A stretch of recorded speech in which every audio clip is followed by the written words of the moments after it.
그래서 3분기에는 또 한 번 또 조금 힘든 상황을 겪지 않을까.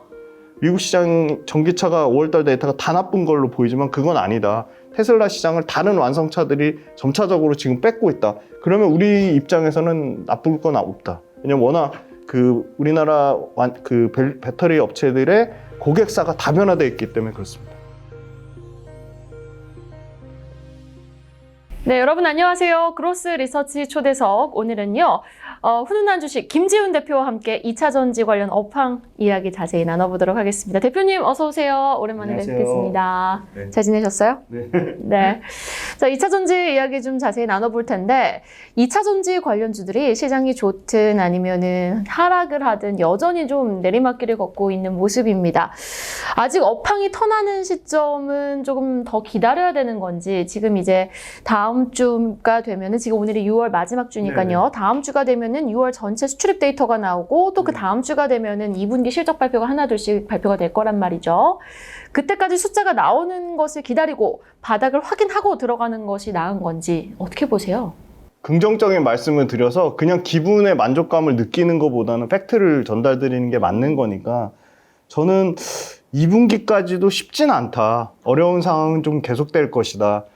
근데 우리가 2차 전지 원래 투자하시던 분들의 목적이 아마 최소한 26년까지를 보고 긴 호흡으로 투자하시는 걸로 알고 있습니다. 하지만 2차 전지가 명확한 건 생각했던 거 제가 늘 말씀드리잖아요. 주가라는 거는 그 회사가 벌어들인 이익과 사람들의 기대값이거든요. 엔비디아가 또는 하이닉스가 계속 신고가를 갈 수 있던 거는 사람들의 기대값만큼 그 기대값보다 이익이 더 빠른 속도로 올라와서 그런 겁니다. 그런데 2차 전지는 기대값이 많이 내려왔는데 안타깝게도 사람들의 기대값 내려온 것보다 이익이 조금 더 하향하려는 이런 컨센서스가 잡혀 있어서 그렇고요. 두 번째는 결국은 전기차 판매가 제일 중요한 건데 우리의 양대 축인 북미하고 유럽이 있죠. 그런데 북미에서 연간 불과 6개월 전만 해도 연초만 해도 연에 뭐 50%씩 성장하던 전기차 물론 차종마다 달라요. 근데 전체 뭉뚱그려서 50% 정도 성장하던 게 지금은 5월달 데이터 나온 게 전체 11만 대로 연평균 13% 성장이거든요. 그러면 야 13%도 성장을 하고 있잖아. 그렇게 얘기할 수 있는데 사람들의 기대값은 이미 50%에 맞춰져 있는 거예요. 그러니까 50%를 기준으로 하면 성장률이 4분의 1 토막이 난 거죠. 그래서 말씀 주신 대로 상반기보다 하반기에 분명히 좋아질 건데 역시나 전기차 완성차별로 완벽하게 좀 차별화된 모습이 나타날 것 같고요. 그 다음에 전기차를 누르는 각종 안 좋은 소위 말하는 모멘텀들, 리튬 가격 하락, 그 다음에 트럼프 당선 이슈, 트럼프 당선 아직 안 됐잖아요. 근데 계속 트럼프 당선 이슈, 그 다음에 유럽이 사실 지금 굉장히 극우 세력, 극우 정당이 강세를 보이면서 유럽의 이 친환경 차 관련된 친환경 정책이 계속 퇴보될 거라는 얘기가 굉장히 많거든요. 그런데 그거가 새로운 이슈는 아니고 굉장히 유럽 극우 세력이 굉장히 강세를 띠는 거는 최근 이슈긴 하지만 새로운 사실이 아니고 계속 안 좋은 뉴스를 3탕, 4탕 계속 재탕하는 정도의 수준인 거고요. 그래서 결국은 우리나라 업체들이 삼성 SDI 밸류체인, LG 에너지 솔루션 밸류체인, SK온 밸류체인별로 극명하게 차이가 갈릴 것 같고요. 다 부정적인 뉴스만 있냐? 그건 아닙니다. 예를 들어 유럽에서 노스볼트가 3조 가까이 수주 받았다가 수주가 취소됐거든요. 그럼 그건 어디로 가냐? 거의 BMW의 아주 핵심 우량 고객사 중에 하나인 삼성 SDI로 갈 확률이 매우 높고요. 그 다음에 2차 전지의 가장 앞단에 들어가는 게 양극과 음극을 붙이는 전극 공정이거든요. 그럼 전극 공정하면 대표적인 회사가 PNT만 있는 게 아니고 CIS가 있고 TSI라는 회사가 있습니다. 이 회사들의 수주가 왜냐면 가장 앞단에 들어가는 거니까 가장 앞단에 들어간다는 거는 앞으로 다시 캐펙스 투자가 재개된다는 흐름인 거거든요. 그래서 전극 공정 수주가 PNT 주가가 말해주듯이 PNT가 지금 역대급 수주 이제 2조 가까이 올해 4월 말 기준으로 2조를 이제 수주 잔고를 쌓았고 그 다음에 2등 업체인 CIS가 전년 대비 60% 정도 성장한 전국 공정 수주를 받았고요. 3등인 TSI 업체도 대략 전년 대비 50% 성장한 수주를 받았다. 그래서 결국은 캐즘이라고 하는 요 단계를 슬기롭게 각각의 배터리 밸류체인별로 하는데 배터리 밸류체인별로 철저하게 좀 차별화된 모습을 보일 것이다. 그리고 이제 마지막으로 제일 중요한 전기차 완성차 데이터 보면 아까 북미는 13% 정도 성장이 나온다고 말씀드렸고 유럽이 중요한데 유럽이 사실은 5월 달에 나라별로 엄청나게 차이가 있습니다. 독일은 전년 대비 30%가 줄었거든요. 근데 독일이 망가지니까 그럼 유럽이 다 망가질 거야 그렇게 생각할 수 있는데 똑같이 보조금을 없앤 영국은 그래도 전년 대비 6% 성장을 했습니다. 그래서 유럽은 독일만 부진하고 영국하고 프랑스도 보조금을 삭제해서 없앤 마당이지만 그래도 영국하고 프랑스에서는 성장이 나왔다. 그래서 결국은 이 유럽하고 북미 시장에서 밸류체인별로 철저하게 차별화되는 모습은 계속 나타날 거고 이 배터리 관련된 계속 악재 쏟아지는 거에 대한 뭔가 좀 새로운 뉴스가 나오지 않는 한 그거를 계속 뭐 3탕, 4탕으로 우려내기는 좀 어려운 상황이다. 그런데 시간은 걸릴 것이다. 그리고 리튬 가격 하락한 부분 관련돼서 4월달, 5월달에 반등 나고 6월달에 또 다시 빠졌거든요. 네. 그래서 4월달, 5월달에 반등 나온 거가 반영되는 게 2분기 실적이니까요. 오히려 2분기 실적은 생각보다 나쁘지 않을 수 있고요. 근데 반대로 지금 리튬 가격 빠지는 거 반영되는 시점이 3분기입니다. 그래서 3분기에는 또 한 번 또 조금 힘든 상황을 겪지 않을까. 그래서 오히려 2분기 때는 지금 바닥론, 그러니까 지금 바닥 찍고 말씀하신 대로 턴어라운드 되겠다는 기대감이랑 조금 더 기다려봐야 된다 신중론 측면이 있는데 저는 조금 더 기다리는 측면이 확인하고 들어갈 때 들어가더라도 조금 주가가 오른 다음에 사더라도 안전하게 리튬 가격 반등이 유지되는지 그리고 전기차 판매 가격이 아까 말씀드린 우리가 주력으로 하는 GM이 지금 5월달에 데이터 굉장히 좋았거든요.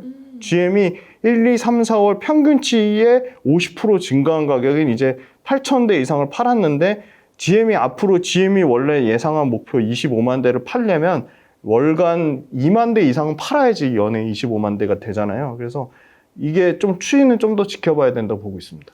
그럼 하반기에도 상반기처럼 가는 종목들 있잖아요. 지금 2차 전지 관련 종목들이 다 지금 투심이 위축된 가운데 일부 슈팅이 강하게 나온 종목들이 하반기에도 계속 잘 갈까요? 네, 저는 상반기에 계속 지금 좋았던 그 뭐 대주전자재료라든지 대주전자재료 가서 너무 대주전자재료 갖고 계신 분들이 마음에 너무 상처를 스크래치를 많이 입으셔가지고 너무 다행이고요. 그 철저한 차별화된 모습은 계속 보일 거고 지금 PNT 계속 좋은데 PNT 계속 좋을 것 같고요. 그 다음에 역시나 삼성 SDI 밸류체인 관련돼서 그 삼성 SDI 밸류체인이 가장 좋을 수밖에 없는 게 지금 상황이 어려운데 삼성 SDI만 연에 6조에서 7조까지 캐페스 투자, 신규 투자가 잡혀 있는 거거든요.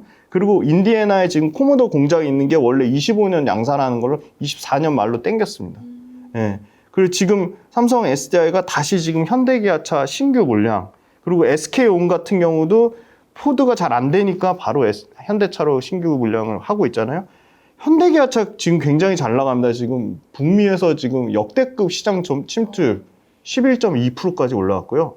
테슬라 물량 떨어지는 것 때문에 미국 시장 전기차가 마치 다 되게 부정적인 걸로 보지만 테슬라가 미국 시장에서 차지하는 포지션이 워낙 커서 그래요. 50%가 넘었는데 테슬라의 포지션이 50% 미만으로 떨어진다는 얘기는 나머지 GM이라든지 현대기아차라든지 뒤늦게 뛰어든 도요타라든지 혼다라든지 뭐 닛산이라든지 아니면 BMW라든지 이런 차들이 테슬라의 점유율을 야금야금 뺏고 있는 거거든요. 그러면 우리나라 LG엔솔은 이미 미국의 보조금 받는 차종의 17종이 LG엔솔 차종이고요. 12종의 차종이 삼성 SDI 차종이고 10종이 SK온이거든요.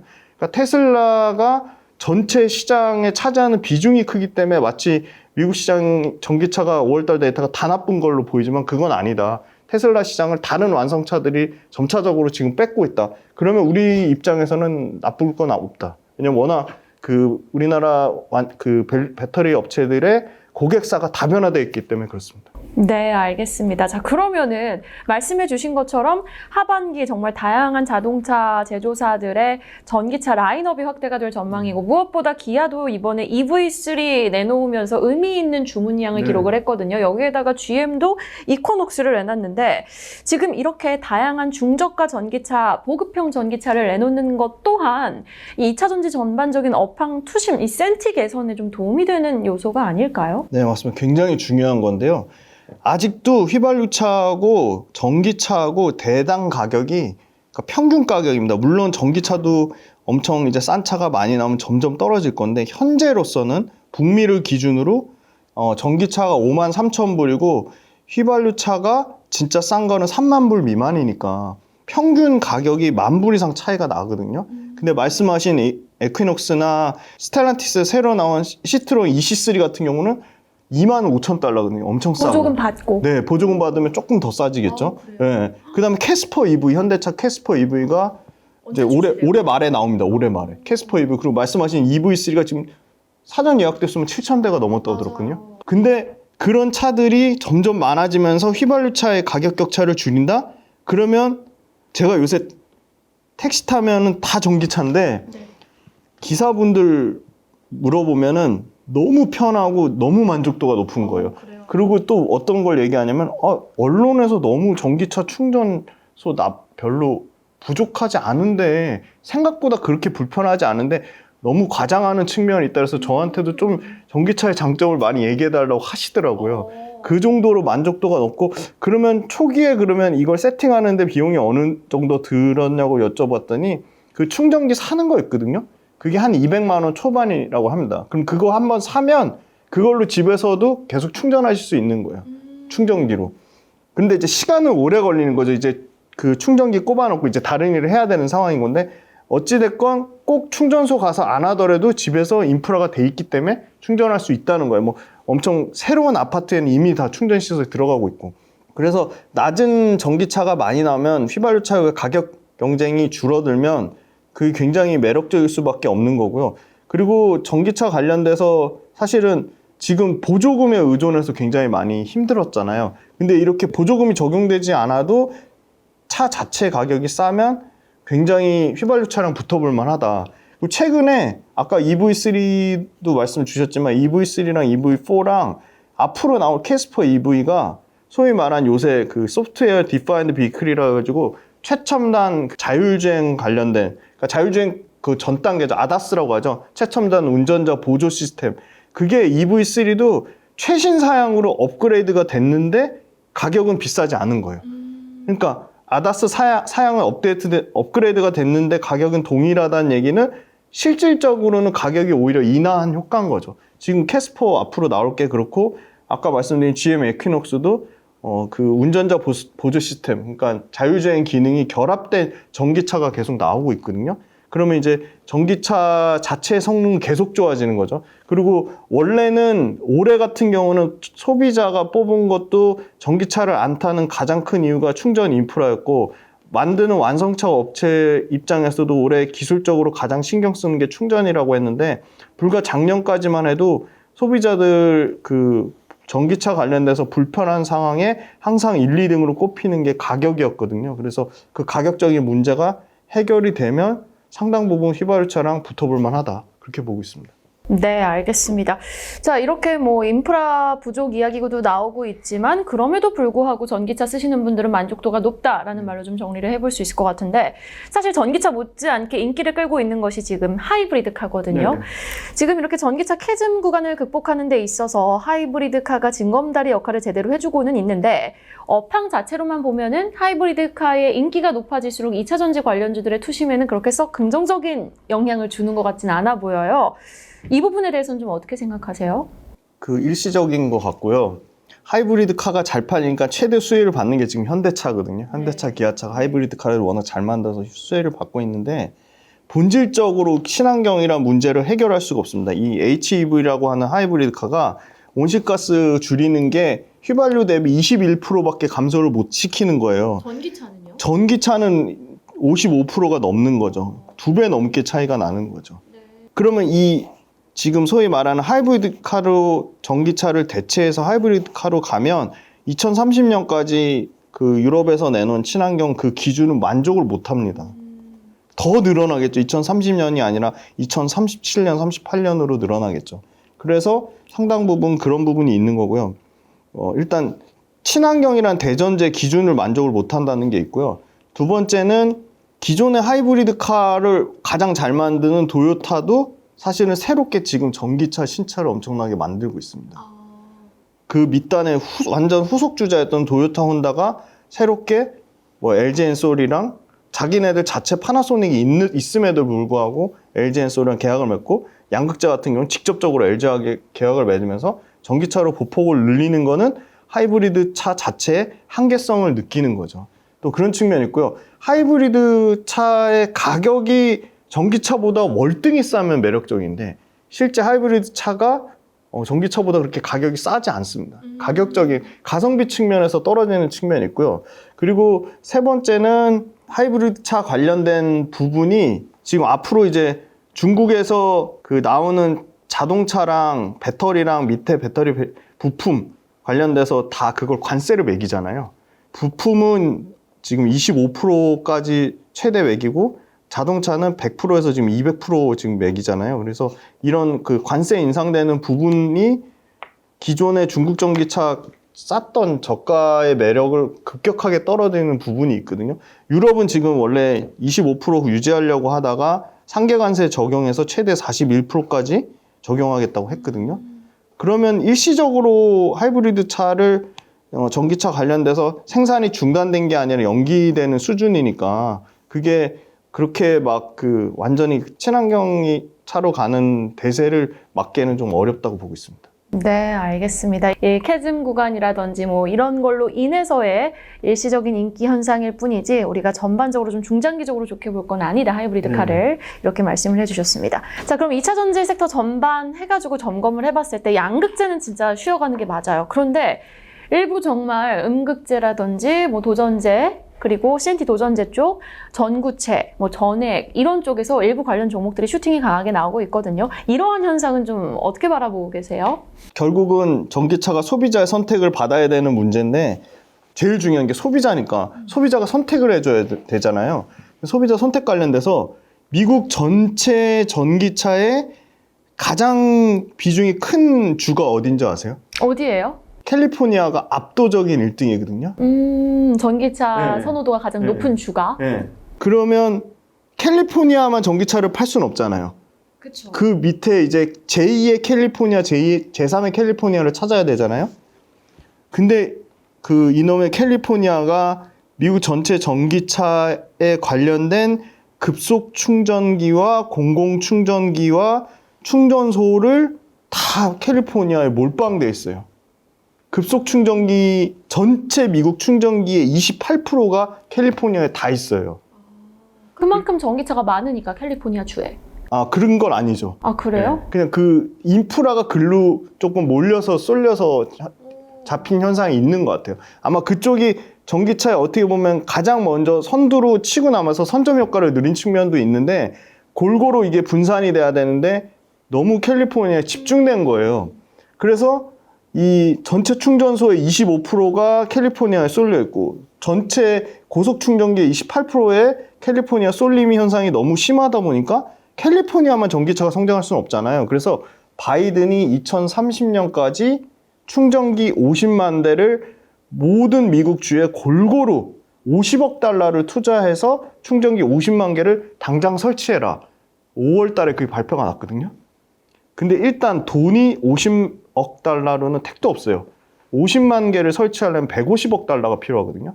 그러니까 일단 100억 달러가 모자른데 그걸 차치하더라도 그러면 50억 달러라도 제대로 집행해서 해야 되는데 예산 통과돼서 승인 받았어요. 그래서 지금 한 달 반이 지났잖아요. 그러면 전기차 충전소가 일단 대통령에 의해서 승인이 떨어졌으면 즉각 진행을 해야 되잖아요. 그런데 지금 현재 승인 받은 주 자체가 57개 주 중에 절반이 28개 주밖에 못 받았고요. 승인 자체는. 각각의 뭐 이권 다툼에 있어서 그런 부분이 있겠지만 그럼에도 불구하고 일단 너무 적고요. 그 다음에 실제로 5월달 그 바이든 승인 떨어진 이후로 추가적으로 늘어난 충전소가 몇 개인 줄 아세요? 몇 개예요? 8개에 불과해요. 와. 80개, 800개가 아니라 8개. 8개밖에 안 돼요? 그러니까 너무 형편없는 수준인 거죠.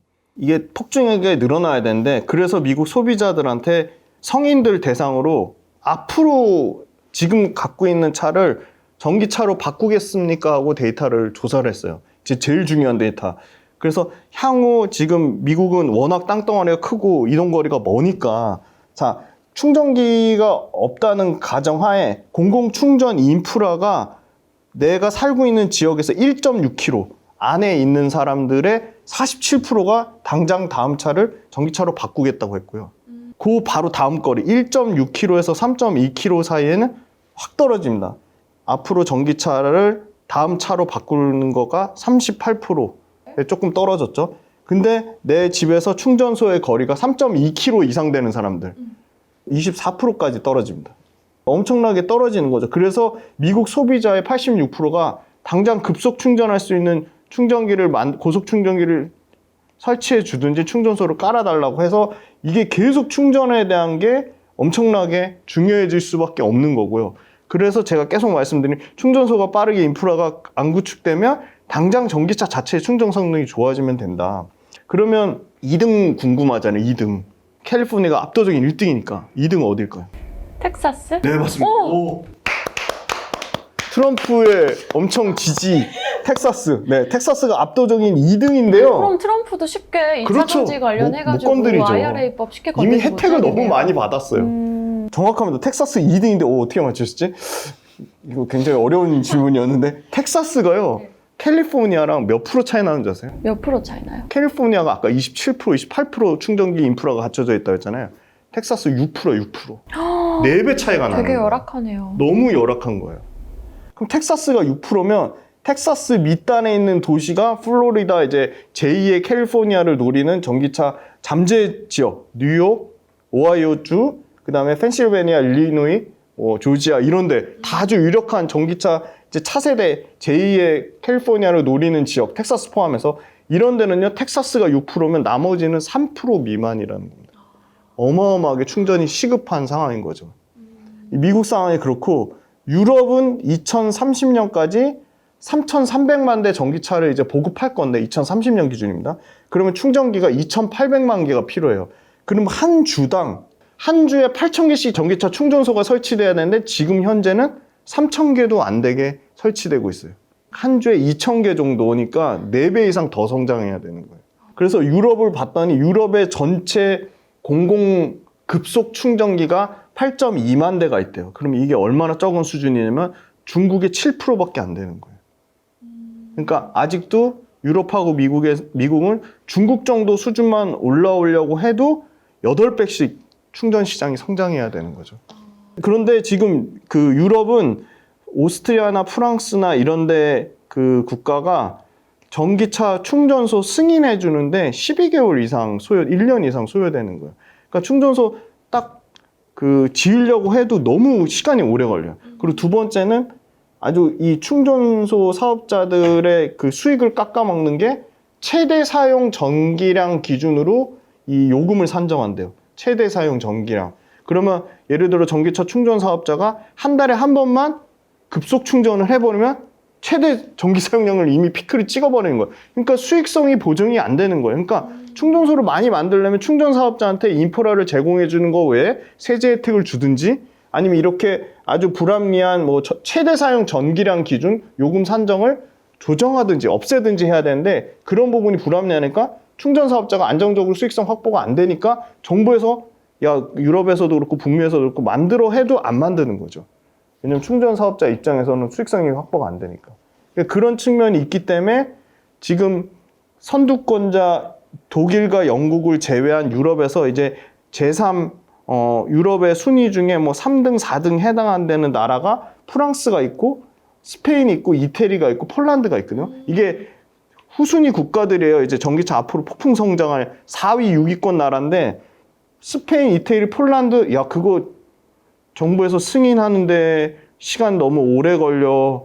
그리고 심지어 사업성도 안 나와. 그러니까 에이 일단은 모르겠다. 그냥 하이브리드로 갈아타자. 그래서 지금 후속국 스페인, 이태리, 폴란드 이런 나라에서 지금 하이브리드가 폭증하는 거예요. 일시적인 거지만. 충전 때문이군요. 충전 때문에 그렇습니다. 자, 그럼 일단 제가 전구체, 음극재, 도전재, 뭐 이런 거 하반기에도 잘 가요? 라고 질문을 했는데 네네. 충전기를 키워드로 역시나 뭐 말씀해 계속 주셨어요. 그렇게 될 수밖에 없지 않을까. 네, 그러면 아직 덜 간 종목 안에서 그 외에 좀 주목해 보시는 종목이 있다면 어떤 종목이 있는지 좀 궁금한데요. 그게 제일 중요한 것 같은데요. 지금 보니까 테슬라 아시죠? 4680 원통용 배터리. 네. 그것도 사실 주가가 반영해서 굉장히 좋았어요. 그러니까 원통용 배터리 관련주입니다.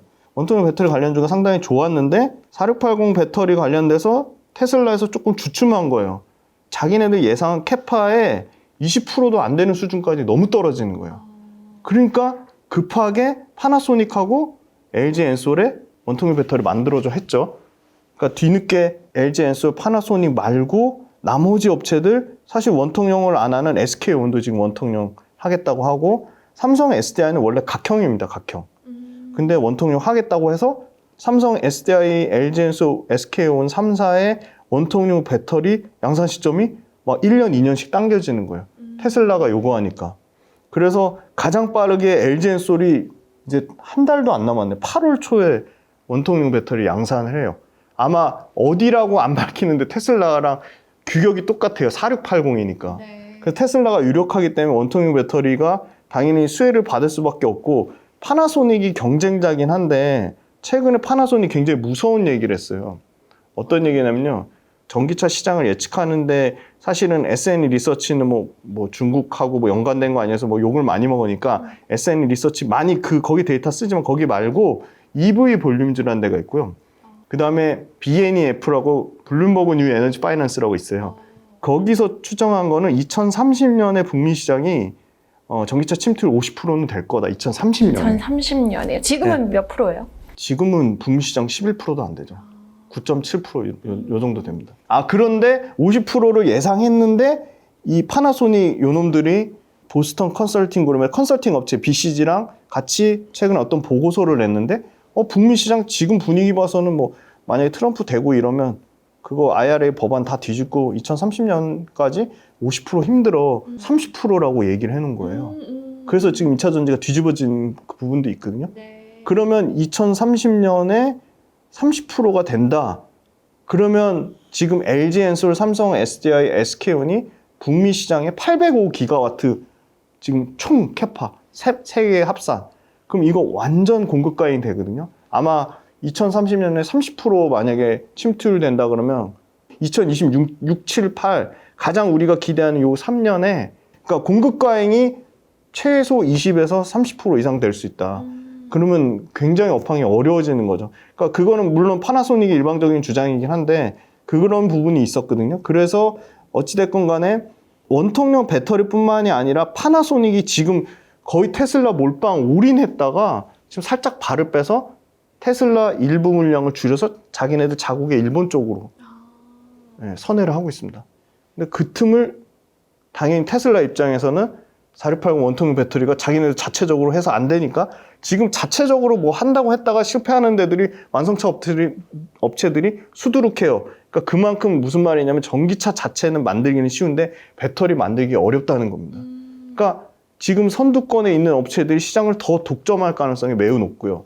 그러니까 파나소닉이 약간 테슬라 발 빼니까 그 틈을 LG 엔솔이 지금 기회를 잡고 있고요. 삼성 SDI가 기회를 잡고 있습니다. 그래서 테슬라 원통용 배터리가 조금의 수율이 나오는 걸 보면 지금 도입하겠다는 게 당연히 GM 도입하겠다고 했고요. BMW, 볼보 후속작들이 원통용 배터리에 대한 굉장히 기대감과 그게 높습니다. 왜냐하면 원통용 배터리가 생산 원가가 싸거든요. 말 그대로 소품 중 대량 생산이에요. 파우치의 장점은 너무 고객사별로 맞춤화 커스터마이징이 잘 되는데 비싸요.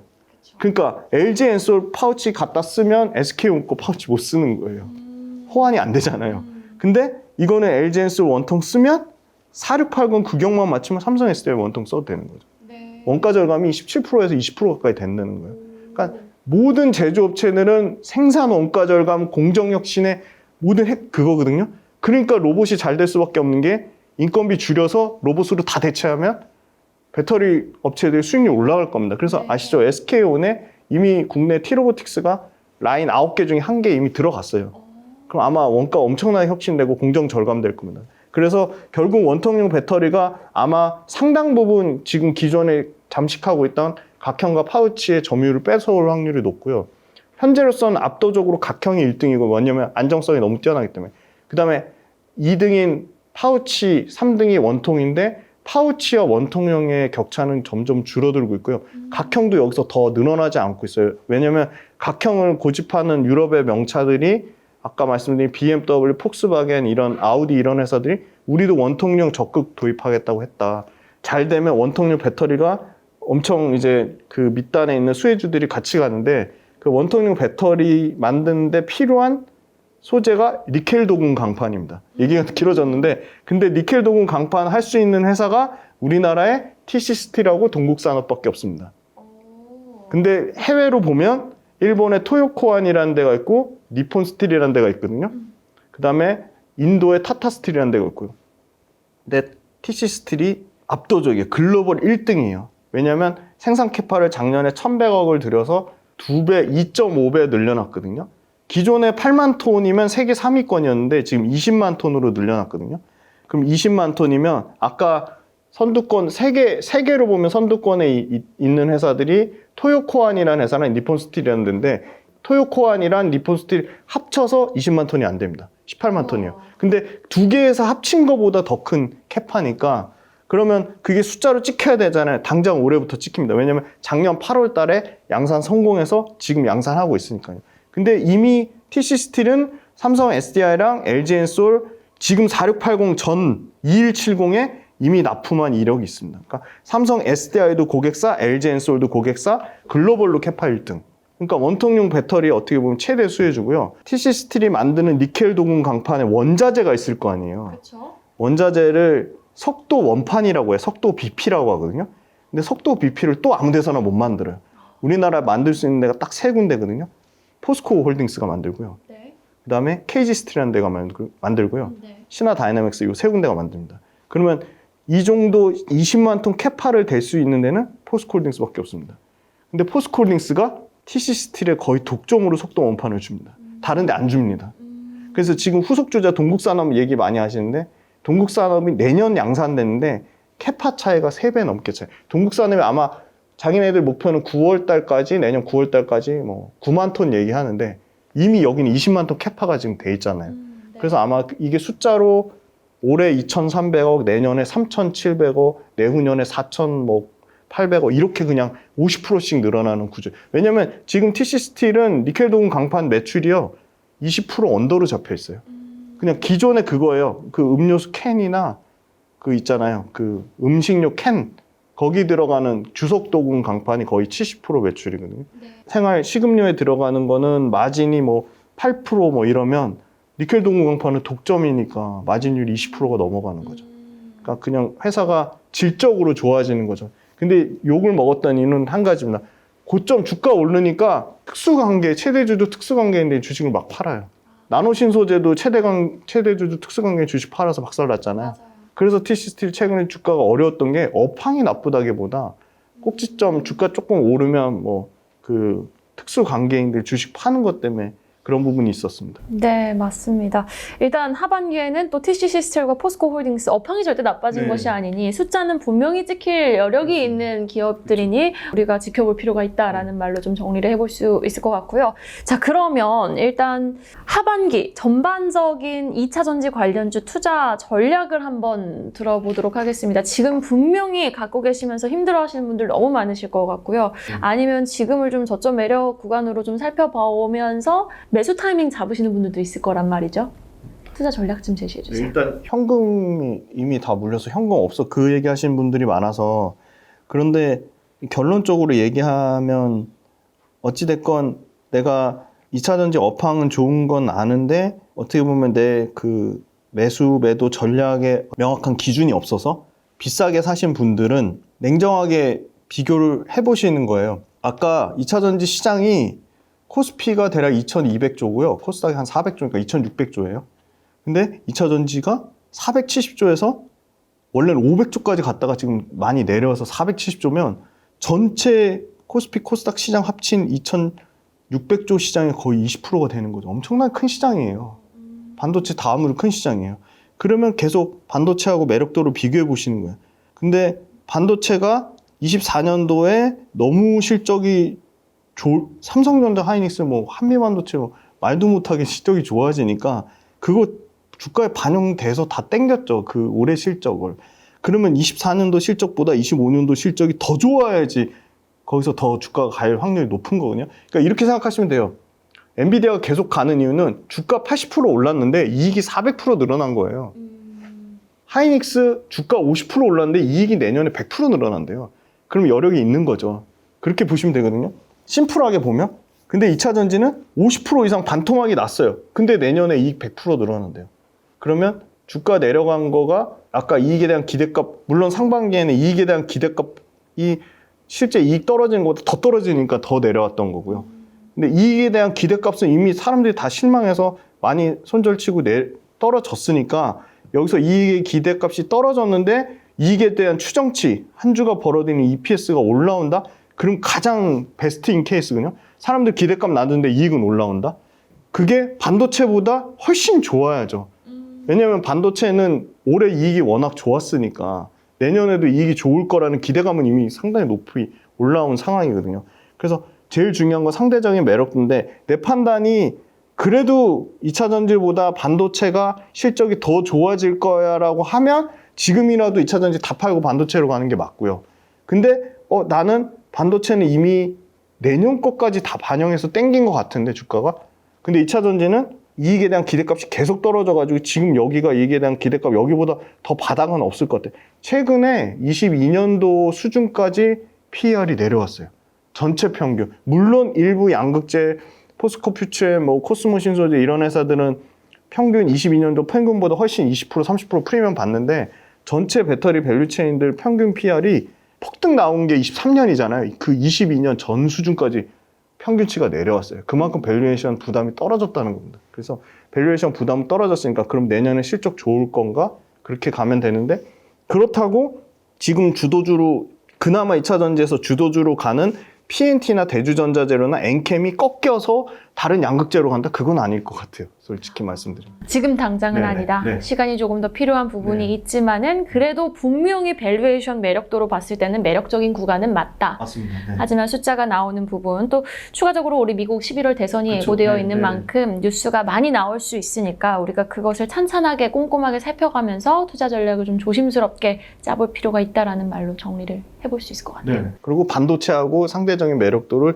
이익의 레벨과 사람들이 기대하는 멀티플하고를 비교해 보시면 좋을 것 같습니다. 네, 일단 단연하게 말씀해 주신 기업으로는 TC스틸과 네. 포스코홀딩스가 있었습니다. 대주전자재료까지. 대주전자재료까지. 네. 대주전자재료는 여전히 긍정적인 관점을 유지해요. PNT는요? PNT도 긍정적으로 보고 있습니다. 네, 알겠습니다. PNT 하나 짧게 말씀드리면 네. PNT가 LFP 배터리 양산하는 거 아세요? 25년도 기준으로 아주 미미한 양이긴 하지만 0.3기가와트 정도 ESS 에너지 저장 장치 쪽으로 납품을 하고요. 그게 앞으로 커질 수밖에 없죠. 왜냐하면 LFP 배터리 하는 데는 대형주 단에서는 LG엔솔이 제일 빠른데 LG엔솔도 LFP 배터리 미국의 애리조나 공장에서 올해 말 정도니까 그러니까 PNT가 절대 늦은 게 아니죠. 규모 면에서는 차이가 있지만. 그리고 두 번째는 PNT가 이 건식 공정이라고 하는 거 엄청 중요한 거거든요. 아까 계속 제조업체는 원가 절감, 공정 혁신 얘기하는데 테슬라가 제일 먼저 건식 공정 막 하려고 하다가 잘 안 돼가지고 빠그러지고 했는데 이제 건식 공정 관련돼서 조금 이제 의미 있는 흐름이 나오고 있어요. 그러니까 건식 공정이 테슬라에서도 건식 공정 수율 안 나오는데 수율은 좀 잡히는 것 같고 테슬라 말고 다른 완성차 전기차 OEM에서 건식 공정 적극적으로 도입하겠다고 하거든요.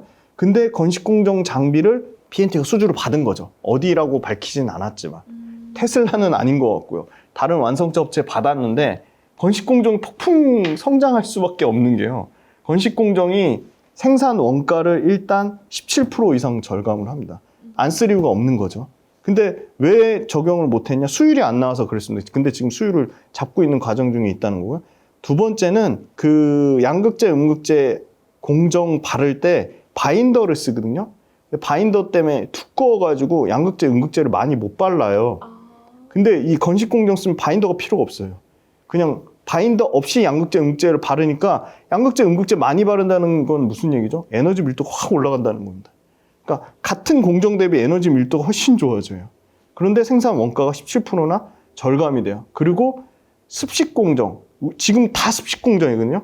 그 용매를 쓰는데 유기 용매를 써요. 진짜 나쁜 유해한 그건 거죠. 일종의 그냥 인체에 아주 치명적인 페인트 생각하시면 돼요. 그런 걸 쓰는데 이걸 유기 용매를 안 씁니다. 네. 그래서 엄청 친환경적이에요. 이 건식 공정. 근데 생산 원가 절감되죠. 그 다음에 양극재, 음극재 더 많이 바를 수 있어서 바인더 안 쓰니까 에너지 밀도 좋아지죠. 건식 공정을 안 쓸 이유가 없는 거예요. 생산 수율만 좋아지면. 생산 원가가 17% 이상 절감되고요. 그러니까 많은 완성차들이 이거 수율만 조금 회복되면 건식 공정 도입하려고 할 겁니다. 그런데 아주 PNT가 가장 공격적으로 글로벌 완성차한테 건식 공정 장비를 수주를 받고 있습니다. 그래서 건식 공정 관련된 모멘텀은 PNT도 해당되고요. 대주전자 재료의 실리콘 음극재도 건식 공정이 들어가면 무조건 이 실리콘 음극재를 써야 됩니다. 네. 그리고 양극재는 단결정 양극재를 써야 되거든요. 근데 단결정 양극재 가장 빠르게 작년 4월 달부터 양산해서 지금 전체 매출 비중의 55%까지 올라온 회사가 포스코 퓨처엠입니다. 그래서 저는 그래도 양극재 계속 비싸다고 하지만 그 와중에 차별화된 모습을 보일 수밖에 없는 게 포스코 퓨처엠밖에 없고, 왜냐하면 포스코 퓨처엠은 음극재를 중국을 제외한 업체 중에 유일하게 상위 10등 안에, 글로벌 10등 안에 드는 회사거든요. 근데 포스코 퓨처엠 잘하는 게 지금 천연 흑연하죠, 인조 흑연하죠, 실리콘 음극재까지 하니까 음극재 관련된 모멘텀이 나오면 대주전자 재료도 주가가 반응하겠지만 포스코 퓨처엠도 반응할 수밖에 없다. 왜냐면 음극재도 중국산을 계속 배제하려는 움직임이 있습니다. 그래서 중국산 BTR 거 대신에 대주전자 재료 거 쓰거나 포스코 퓨처엠 들어갈 확률이 매우 높다고 보고 있습니다. 정리해 볼게요. 그러면은 언급해주신 종목 TCC 스틸, 포스코 홀딩스, 대주전자재료, PNT, 포스코 퓨처엠까지. 네. 그럼 궁금한 거 딱 하나요. 네. 에코프로 BM, 에코프로는 어떤 지표가 턴하는 걸 보고 이제는 좀 그래도 바닥 다졌다라는 것을 우리가 감지하고 투자에 대응해 볼 수 있을까요? 너무 좋은 질문인데요. 일단 에코프로는 리튬 가격이 최소한 2달 이상 연속적으로 떨어지지 않고 상승 추세를 유지하는 게 제일 좀 중요할 것 같고요. 그 다음에 두 번째는 에코프로 BM 같은 경우는 양극재 수출 데이터가 물량 줄어드는 것보다 가격이 중요하거든요. 지금 그래도 에코프로 BM은 삼성 SDI 물량, SK온 물량 중에 삼성 SDI 비중이 확대되면 에코프로 BM은 나쁠 게 없죠. 왜냐면 삼성 SDI가 제일 좋은 상황이니까. 그렇죠. 그래서 양극재가 NCM이 있고 NCA가 있는데 NCM이 훨씬 더 가격이 많이 빠졌고 NCA는 선방하고 있어요. 근데 에코프로 BM은 NCA 비중이 높아요. 그래서 에코프로 BM이 살아나는 거는 NCA 가격이 2달 이상 떨어지지 않고 상승세가 유지되는지가 좀 중요할 것 같습니다. 네, 알겠습니다. 리튬 가격 반등이 2달 연속 지속이 되는지 여부, 그리고 NCA 가격, 양극재 관련해서는 판가 가격이 중요하다. 그쵸. NCA 가격도 2달 이상 반등 추세가 유지되는지 여부를 좀 주시해 보면서 에코프로 그룹은 좀 대응을 해볼 필요가 있다라는 네. 말로 정리를 해볼 수 있을 것 같습니다. 지훈 대표님이랑 얘기하면 진짜 저는 편해요. 그리고 네. 정말 많이 공부하신다는 걸 느끼고 있고, 그래서 2차전지 관련주 지금 투자자분들 참 힘드신 분들도 많으실 텐데 부디 좀 하반기에는 상반기보다는 조금 더 마음의 부담이 덜하고 좀 그래도 희망을 가질 수 있는 2차전지 관련주 업황이 펼쳐졌으면 좋겠습니다. 꼭 말씀드리고 싶은 게 네네. 2차전지 업황이 지금 투자자분들이 굉장히 자긍심을 가져야 되는 게 2차전지 업황이 유발하는 고용 효과가 엄청납니다. 제가 포항도 가고 청주도 가봤더니요. 포항, 청주가 2차전지의 다 도시거든요. 공장들이 있잖아요. 그렇죠. 네. 네. 포항에 어디가 있죠? 포스코 퓨처엠, 그쵸. 포스코홀딩스. 청주에 어디가 있죠? 에코프로 BM이 에코프로. 있거든요. 신규 고용 유발하는 효과가 어마어마합니다.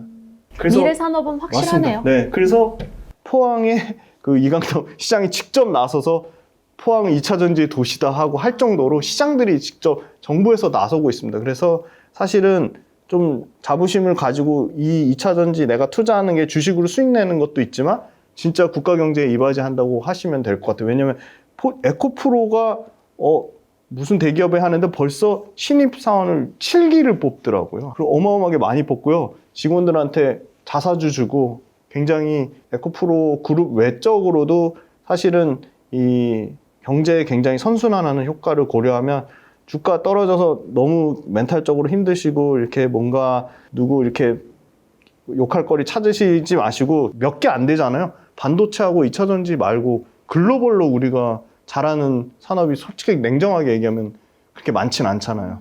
그래서 좀 그거에 대한 굉장히 큰 자긍심을 좀 가지시면 좋지 않을까. 그러면 주가도 분명히 반등이 나올 거라고 보고 있습니다.